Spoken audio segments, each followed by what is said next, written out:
Hey, let's circle back on VOO and QQQ. Um, Normally, I would have waited a little bit longer for looking at these ETFs, but I saw VOO kind of pulled back a little bit, maybe more than expected, and so I thought it'd be beneficial to look at it now, a little bit early ahead of schedule. So last time we looked, it's probably easiest to just share this. Last time we looked at these, VOO was trading at 410. It's now at 401. We like the price at 410, so to see it at 401, um, seems like it'd be a nice time to pick this one up if we haven't already. We actually did pick it up at 410, so I'm not sure if I'll add more at 401, but when we get to the technical analysis, we will make that decision. We had buy points at 375 and 407, so we're still closer to that 407. Resistance at 407 also, just pointing that out there, with 428 our kind of target number. We also noted it was in an uptrend since October, heading towards new all-time highs and to buy the dips. So it did dip, and we picked it up. We'll see again if we want to add more. And then QQQ went from 372 down to 358. So we had buy points in here of 350 and 373. So we'll just take a look what if those need to be updated. This one appears like it would be updated to a buy, and VOO, I imagine that would still be a buy, but again, we'll look into it. QQQ, very similar story, uptrend since October of 2022, but we also notice it's accelerating its uptrend in May. I think that also got broken, so we will take a look. Also could hit new all-time highs by end of year, not much resistance in the way. So that's kind of the numbers aspect. Not much news with these, but the plan is we'll look at the technical analysis and then I want to do some digging behind the scenes just to see what's going on. Like, should we be worried about this pullback? I think that's the main focus here. So let's just, as I mentioned, no news, so we'll just jump right into the technical analysis. So for QQQ, and let me just skip ahead. So not for QQQ. Let's start with VOO. So with VOO, this is kind of the concerning part. Is last time we looked, we saw a big pullback last time we looked, and that's kind of why we gave it the nod. We felt like, knowing that we normally check on this in a month, if I were to go from that date, August 5th, fast forward to early September when I likely come back to this, it was about 410. That would have been the bottom of the uptrend range that we have drawn in here. So I reached a little bit because ideally at that point, I was waiting. I would have liked to wait for 402. Going into the next week, that would have updated to 405. And then this week, it would have been about 406, 407. So I guess looking forward into even next week, the price point would be 408. That would be the bottom of the uptrend. But here we are now. So the bottom of the uptrend would be, again, like 406. So the fact that I already picked this one up, I'm not looking to add more at this point. I'll look at my portfolio to make that decision, but the fact that we already picked this up on what we believed was the dip, I feel like we've allocated enough. Um, but again, that's a judgment call there. I would say if I hadn't picked this up just 2 weeks ago, I definitely would have picked it up now because it's dipped even better. Like it's a better spot. And in terms of this uptrend, I just want to say that I try to draw in the trend as tight as possible, where it hits like say 80% of the like daily trading activity, or in this case weekly activity. So it's kind of designed to have a couple uh, peaks and valleys outside of that range, and here we are seeing that. What potentially could happen, we've seen this many times. Earlier in the year, it's happened with this same ETF where we saw a big pullback that went outside of our range, and then within 2 weeks, 3 weeks, I guess, it was right back in the uptrend. It carried on just like normal. We've also seen the flip side where here was a strong week where it actually went above and beyond what we saw as the beginning of the uptrend.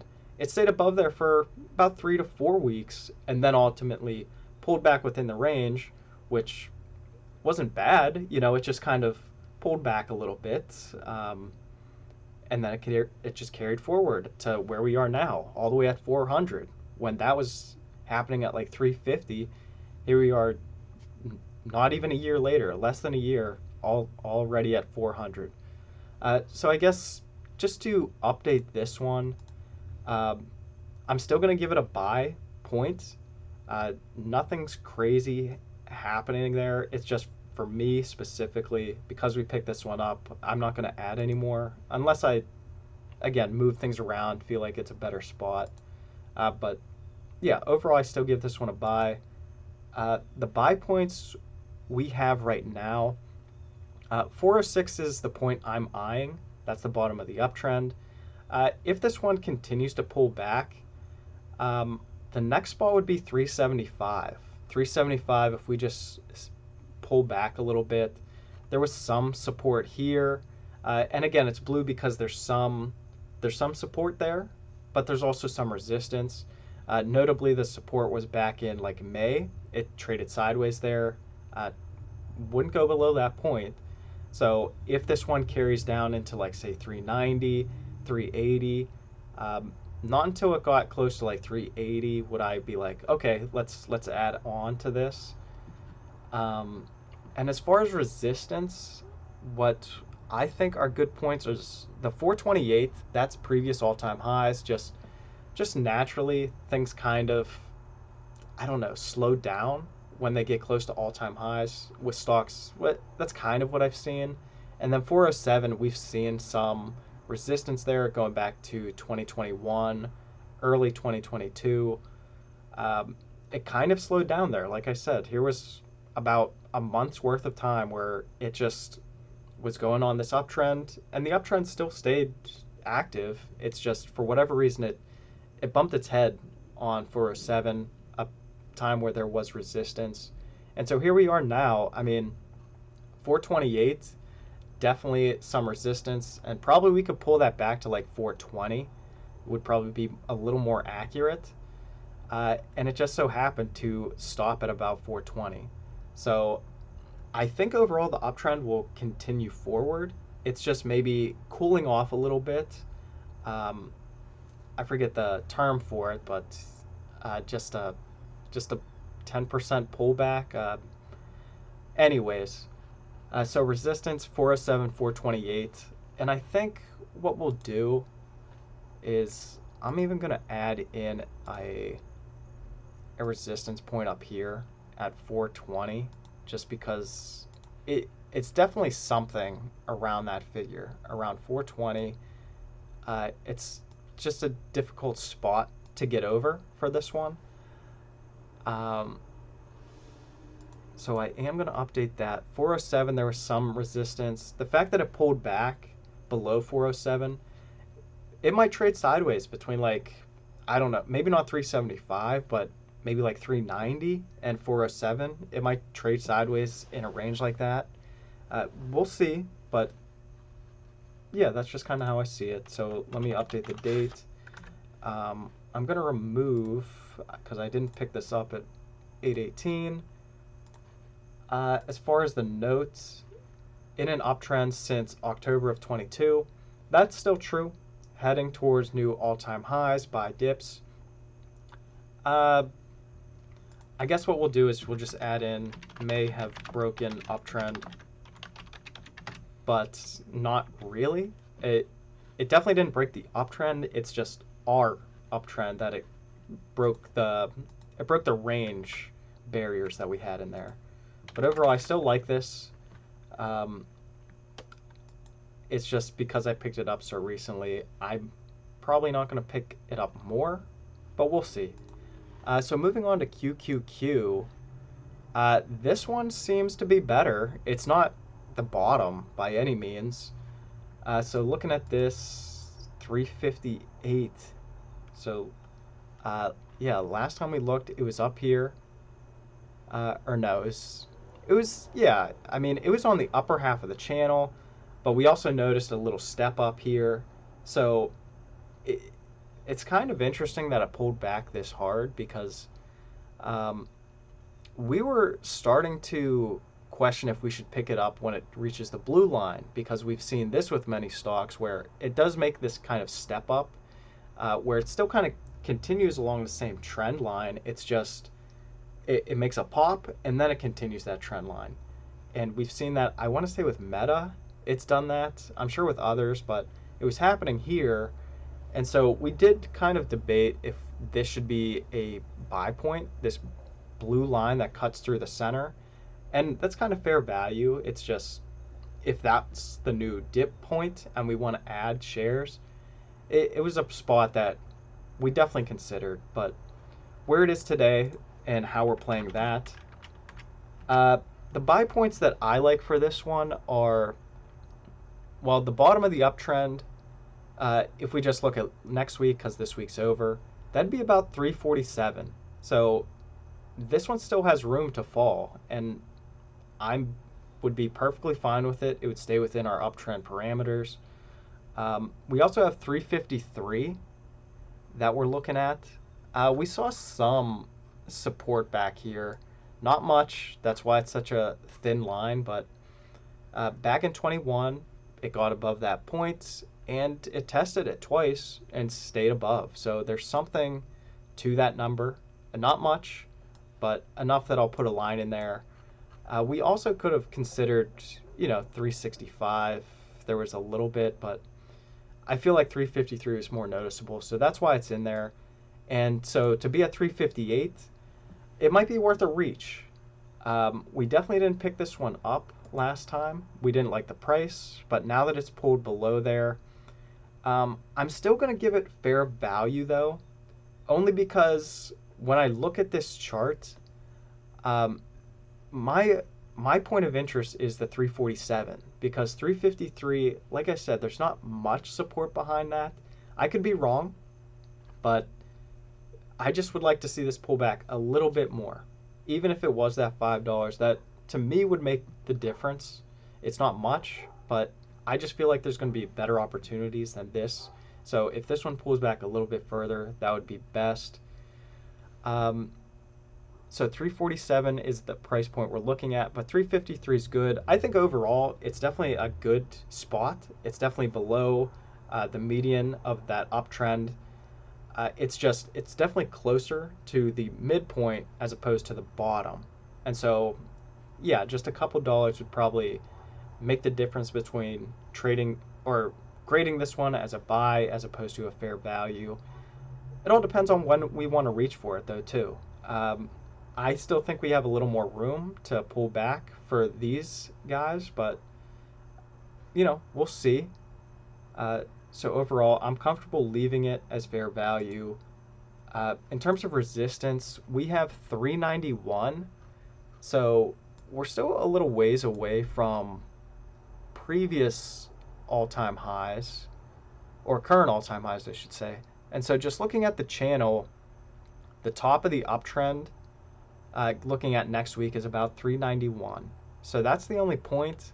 I guess what we could do is add in the fair value point as like a little bit of a hesitant point, because really it seems like for this one specifically, it's almost just a correction here, because for going back to October, from October through like May, so the majority of this uptrend has been in that lower half, and then only recently it went to the upper half, and now to see it pull back into the bottom half of the range, it's almost like a correction to see that, because that's kind of that was the original trend, was just that bottom, and then we added that extra step because it seemed like that's where it was going.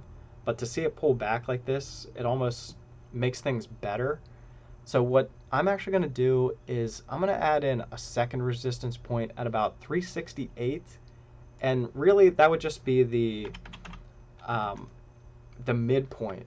Like, it would still be fair. It's just I'm more interested to see how it reacts at around 368 and 391, even though 391 is like the ultimate like resistance. Like this is way too overly bought, I suppose. We'll update the date here. And then again to our note that uptrend since October, it's accelerated the uptrend in May. That piece might have been broken. So I'll just add in accelerated trend may have broken. And could hit new all-time highs by end of year. Not much resistance in the way. Yeah, that's still true. If it stays in the bottom half of that uptrend, it probably won't hit all-time highs, but it will be very close. If it goes back into that upper half, it's probably going to be all-time highs, but yeah, we'll just see. So just a quick wrap-up of this piece. So we have VOO here. Currently that's at 401. We have buy points at 375 and 406, with resistance at 407 and 428. We're looking at the 428. Updated the date to today, and then the notes that uptrend since October. It may have been broken, but I still think there's plenty of time for it to rebound. So we put it in there, but I'm not putting too much weight behind it. That uptrend seems to be still intact for the most part. Heading towards new all-time highs, still believe that. And buy the dips. This is a dip opportunity, so I would pick this one up. QQQ, trading at 358, currently fair value rated.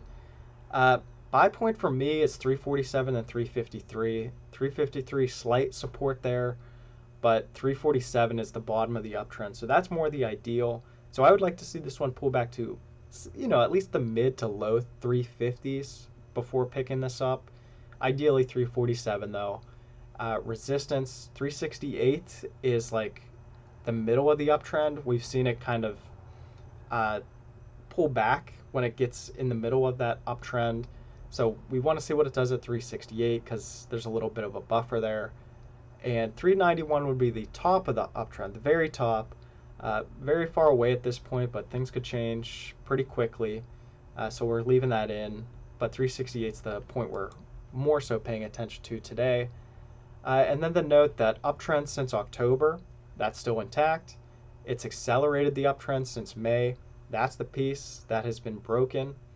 So that accelerated trend may have been broken. And it could hit new all-time highs by the end of the year, which is something like in the 400s. So that would be pretty sweet. Pretty good return too for such a short period. So we'll just keep following it and see how it goes. But that's how I'm calling it. So what I want to switch to now is just a little bit of some digging behind the scenes of kind of what I think, because again, looking back at VOO, the big concern is, are we breaking the uptrend? Like, are we going to hit, is it going to pull back to say 375, maybe 360? I mean, we have buy points down to like 350, and I'd be pretty pumped about that to a degree. It would stink as it pulled back, but to get it at 350 again, I feel like that would be a great pickup of VOO. But yeah, just to look into this as far as the dip, like what's going on behind the scenes. So number one, I guess let's just start here. VOO mainly made up of tech. We have over a quarter of it. We have healthcare as a decent chunk, financial services, and consumer cyclical. We're also going to look at communication services. It's the fifth spot, and it's already down to like 9%. So we'll look at those. And then to look a little further, we have Apple, Microsoft. These top holdings, they make up maybe like 30, 40%. So I think it might be better to, let's look at QQQ, because QQQ is the very top of VOO. Because again, QQQ is making up the top 100. of VOO, which is the top 500. So QQQ, we just went over that. I feel like this was a perfect correction. So with that in mind, the top 100 almost seem like they're still kind of safe. It's definitely, they're causing the pullback though, because again, 2 weeks ago it was 380 and now it's sudden 350. Um, if we look at QQQ, they're mainly tech, 50%. And then if we dig deeper, we see Apple, Microsoft, Amazon, like all these tech companies. But let's then take the next step. So QQQ's falling. Let's go back here. So QQQ's falling, going from 385 down to like, what is it, 358? A pretty big drop. And then if we look at Invesco, again, 50% is tech. So now let's take the next step. Let's go into tech. Tech is also at the bottom. So we haven't looked at XLK. That's the ticker symbol for this one. This one, if we just pull out a little bit, this one's been in an uptrend since really like 2019. That's what we're calling this, the golden trend.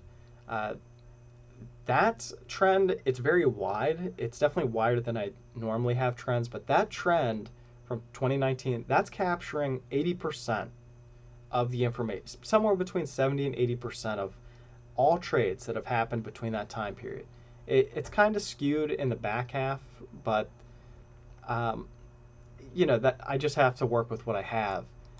So if we look at that golden uptrend, we're almost like in the middle. So I'm not really surprised. There's plenty of room that this one could pull back. I think that's why we added that second step of, we have this chart's a little messy here, but we have another uptrend, an uptrend within the uptrend that started just like the other ETFs, just like VOO, just like QQQ. Starting in October, tech started rallying, making a noticeable rally that we drew in another trend. This had a very similar story to what we saw with QQQ, having this step up. That step up also happened in tech. It took a step up in mid to late May, and here we are, it's pulling back. Overall, I would say XLK is at a very good spot to buy. This is at the bottom of the uptrend. We also have 162, which there was a little bit of consolidation here back when it was near these levels in the end of 21.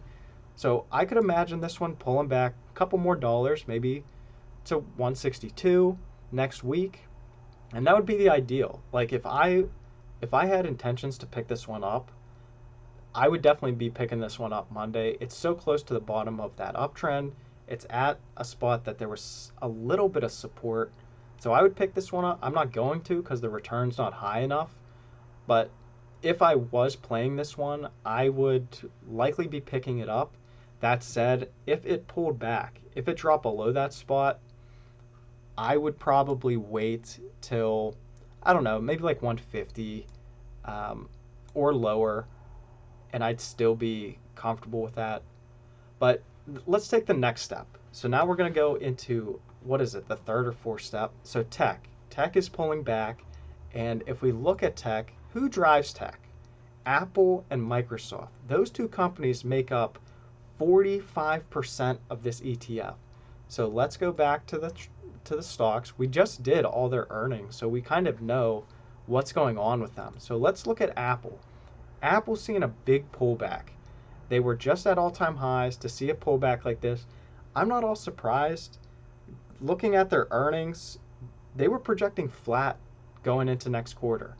So to see a pullback on the fact that they're going to be, yes, their income statement and whatever, it was fine. It's just there's no growth. Apple doesn't really grow anymore, like not like it used to, but it definitely could have guided higher. Not didn't have to be by much, but to hear them say flat, it almost makes sense to see this one pull back. Like with Apple specifically, I could see this one pull back to like 153, maybe even 146. I wouldn't even be surprised if that happened. And I kind of think that'd be okay because right now, again, revenue, earnings per share, that's all meant to be flat. So this one's kind of expected, and that makes sense that we would see a big pullback. Let's take a look at the other one. So Microsoft, that's the other big one. This one's also pulling back. The weird thing about this one is Microsoft is guiding upwards. So to see them pull back, the only reason I could think of is just that they guided too high, possibly, is now because before they were guiding low and then they crushed earnings. And now here they are, they beat earnings and now they're projecting, hey, we're going to even beat that. And so I just think that's one scenario of what might be happening is, okay, they just reported great earnings. Now it's almost like in a too good to be true scenario. And so the fact that this one's pulling back, I think that's actually a great, like I'd be picking this one up. I'm pretty sure I did pick this one up. The fact that I already did and it's continuing to break, I guess similar to some of these other ones, I'm in this situation where I most likely picked up towards the bottom of that uptrend. And so to see a pullback for Microsoft, I think we just touched on it, but the next spot that I'd be looking for in that is like 303. Or if I saw maybe a little bit of consolidation, wherever that may be, those would be triggers to me. But so what I'm saying is if I hadn't picked this one up because I missed it at say 329, it's just even better for me because, okay, I'll pick it up at 316 because it dipped and I got it at a better spot. We'll keep following it, but to see this one pull back, that's unusual. Just based on earnings and guidance. So very strange. But these two pulled back, which means tech pulled back, which means, or here we go. So Microsoft pulled back, Apple pulled back. That obviously means XLK gets pulled back. And because it's pulling back, that means everything else is affecting them around, or everything else around them is getting affected. So if we look at XLK, we have NVIDIA in there, Broadcom, Adobe, like all these companies are probably getting impacted because of that. And then when we go to the next level, QQQ, that is a very large chunk of VOO. I mean, that's 20%. So to see this pull back, it's just trickling down. And so that's just one scenario. We could then take it to the next scenario, which is, so what's the next big position in VOO? We have healthcare, financial services, consumer cyclical, communication services.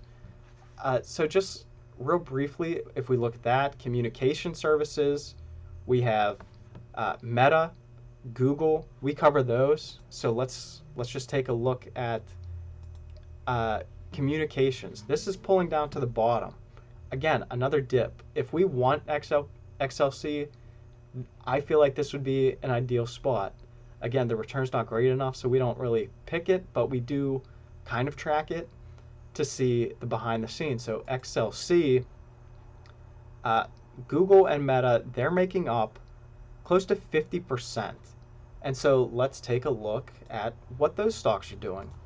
Starting with Google, Google's within the uptrend. They're actually doing fine. No real concerns there. They guided upwards, so this all makes sense to me. We look at Meta. That was the other big contributor. This one was actually flying a little high. We didn't like this one. It was outside of our uptrend range. So to see this pull back, this is actually pulling back to a fair value spot. Meta also guided upwards. So to see this is actually good. This is good sign. Next, we had healthcare. Healthcare, we don't follow too many healthcare, but we do have one.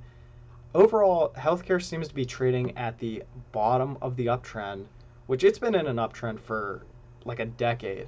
but it keeps kind of elevating. And so recently, going back to 2020, we established a new uptrend, uh, just slightly modified. And we're just at the bottom of it. Yes, it kind of pulled back kind of sharply. It's difficult to say because the bars are so big, but really this is like $2. The bottom's at 333. It pulled back from 330 or 135. So 133 from 135. It looks like a big pullback, but overall, generally, it's still maintaining the uptrend. So no worries there. It's fair value just overall. If we look at one of the companies within it, this is the only one that we kind of keep an eye on is Merck, MRK. This one's kind of consolidating. It's definitely kind of broken the uptrend that we had, but to see it consolidate, it's just kind of cooling off, I suppose. Not a big concern because, again, we could still argue it's still in this uptrend. It's just we would maybe pull it back a little bit to pick up the new dip. Overall, not really concerned here because when we look at just the past roughly closing in on a year, not a full year, but like 9 months, it's kind of been consolidating between about 100 and 115. So to see it kind of continue consolidating, not a big surprise. Not too concerning here. Next, there was financial. Financial's right in the middle of the uptrend. The uptrend range that we had going back not too long, 2016, we've had this uptrend in. We're right in the middle of that.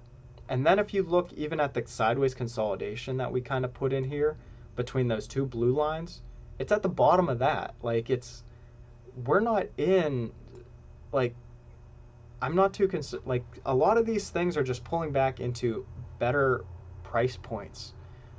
Some were overvalued, pulling back into a reasonable range. This one kind of the same. It definitely wasn't overvalued, but it was on the upper half of fair, and now it's kind of pulling back to the bottom. So no real concern. We follow Burke B. They're one of the people in the financial sector. This one's still a little rich for me. We have a handful of uptrends. We had this purple one, this real dark purple one, which kind of started back in 2020. We're actually above that. Us passing that, though, we also kind of picked up another uptrend starting in right around October of 2022, where in yellow, it's been in this uptrend mainly on the bottom half. So what a coincidence that last week it broke above that midpoint. So to see it pull back seems like par for the course there. Visa's kind of breaking their uptrend, but overall we're still seeing the uptrend. It's almost just like it has a dip, it takes a step up, trades sideways for a little bit, has another pop, trades sideways for a little bit in a different range, and continues up. So yeah, I mean, I'll admit this one's definitely outside of that uptrend range, but we could easily probably just angle it down a little bit for this one and catch all that. And it wouldn't be all that different than what we're seeing. It would just flatten it out a little bit. It might be too high of an incline at this point. But overall, this one seems okay. This one, if it did pull back, potentially it could pull back to 214. That's a decent drop for this one, but this one seems fun. Not too concerned at this point, even with Visa. And then the last sector, we have XLY, the consumer discretionary. This one's, again, right in the middle. So we have a couple uptrends. This one's kind of similar to, I think, technology here, where we have two uptrends. We have this big uptrend in purple with the blue midpoint. Back in 2017, this one's been going on. And then we have this more narrow uptrend to kind of help us pinpoint a better spot that started back in January of this year. That trend is still intact too. We're definitely getting closer to the bottom, but we have room. not too much. It's currently at 162. The very bottom would have been 159 for the week.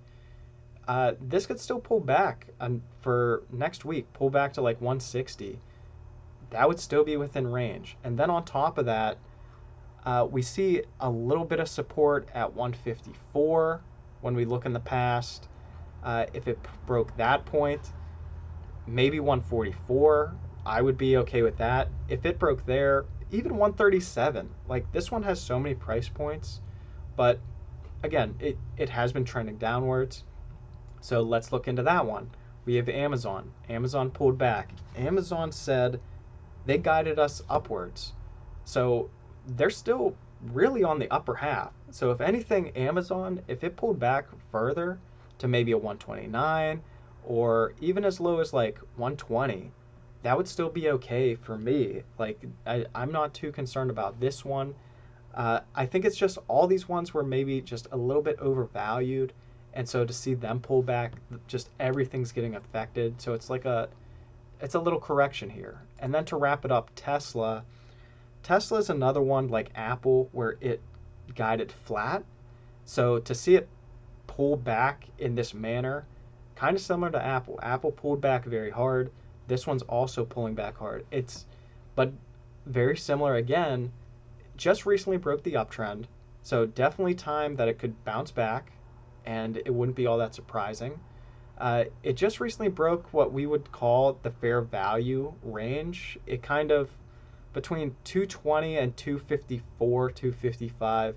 For whatever reason, it kind of bounced in that range a little bit. I could see this one, if this one wants to keep coming down, around 186 is like a buy point for me. Even lower, like 180, 170, I'd be happy to pick it up. But 186 is what we have marked.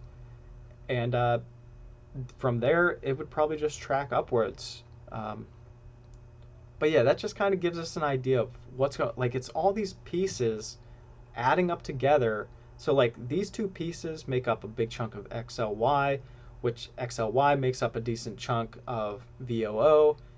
And so I guess overall, my sentiment is it just looks like a great buying opportunity. Again, I wouldn't be throwing all my money into it, like going all in on something like this. I have the plan where I have buy points. I'm going to add when I can. I'll add into this if I have the funds, and if I like it more than something else, I would maybe trade that for this. But at certain points, because again, I'm not following it. I have no intentions of following it every day. So to see it at 401, I've already bought around this one. So nothing's going to make me want to add more to this. Unless I've gone through all of them and they're all at red or something. But if I were to just focus on this, the only reason I would add more to this would be if it pulled back to like 375, if we notice some consolidation at say like 389, if I saw it stop there and just trade sideways, yeah, I might add a little bit at that point because it clearly found some support, so it could potentially go higher. But yeah, that's just kind of forecasting, just kind of doing hypotheticals here because we don't know how it will react.